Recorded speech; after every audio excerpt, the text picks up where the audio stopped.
Hello, everyone. It's Katan from BossBayBlog.com. And today I'm about to have a really deep conversation that might be a tough conversation for some people to hear, but I feel that it's necessary. Whether you are a consultant, a coach, a friend, a mentor, a leader, an entrepreneur, or just someone that wants to see people doing well, this is a message that is a little bit hard to resonate with, but or to stick for some people, but I think it needs to be said. And that is that you have to learn how to release obligation. You have to learn how to release the want or the desire to be responsible for someone else's actions. Because at the end of the day, if that is a different person and they are not in your body, you are not responsible for their actions. Now, maybe when there are children, the only example I could think of is maybe when your children are not adults, and you're responsible for their development mentally, and it does take a while for the brains to develop. That's a whole nother conversation. But as adults, you cannot physically make someone do something, and even if you could, you can't physically make everyone in your life do what you think they should do to help them grow or elevate in their business life, in their romance life, in their personal life, in their um, any area of life. You cannot make anyone do anything. The only thing that you can do is you can hope, you can encourage, you can wish, and you can support.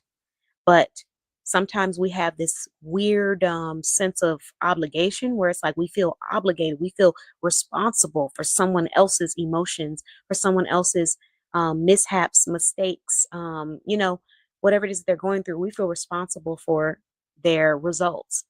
Why do we feel responsible for someone else's results when we are not responsible for their actions?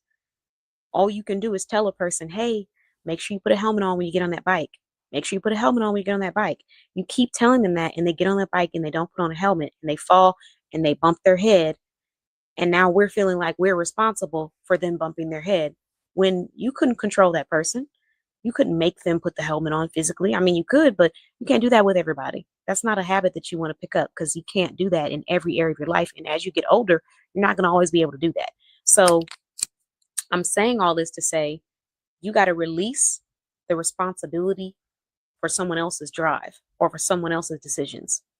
If someone else does not have the initiative to do things for themselves, for their life, for their health, for their business, for their wealth, that is not your responsibility. It's not. All you can do is encourage them, give them the resources, show them the tools, show them the way, and they take from that what they choose to take from it. And then whatever happens, the results that come from that, they are responsible for. That is not your responsibility. So release the weight of wanting to make it your responsibility when you cannot because you are not in control of what they do when you're not in the same room as them. So we got to let that go. And even in times when people do listen to some of the stuff that you say, still, that is their choice to listen. You make sure that you're speaking from a place of experience and you also give a disclaimer if you feel like there's anything that might, they might need to consider, but that is their choice. People will make decisions and then come back and try and pin it on you as if it's your fault that they chose to do something. We need to take more accountability for our choices and decisions and our actions or our lack of actions. And the only way we're going to be able to do that is if those people who feel the need to take obligation or responsibility for our decisions and actions stop taking responsibility for them. So I'm speaking to the person who needs to start taking that accountability, but I'm mainly speaking to the person who is not allowing that other person to take that accountability because you're enabling them, because you're coming to their aid and you're speaking to them as if their decisions are your responsibility when they are not. So we have to start to create healthy relationships where we kind of pull away from that because it's not your responsibility. In the moment that it starts to feel like it is, you need to take a step back. We need to take a pause. So that's the message of the day or message of the night, should I say. Thanks for watching. Bye-bye.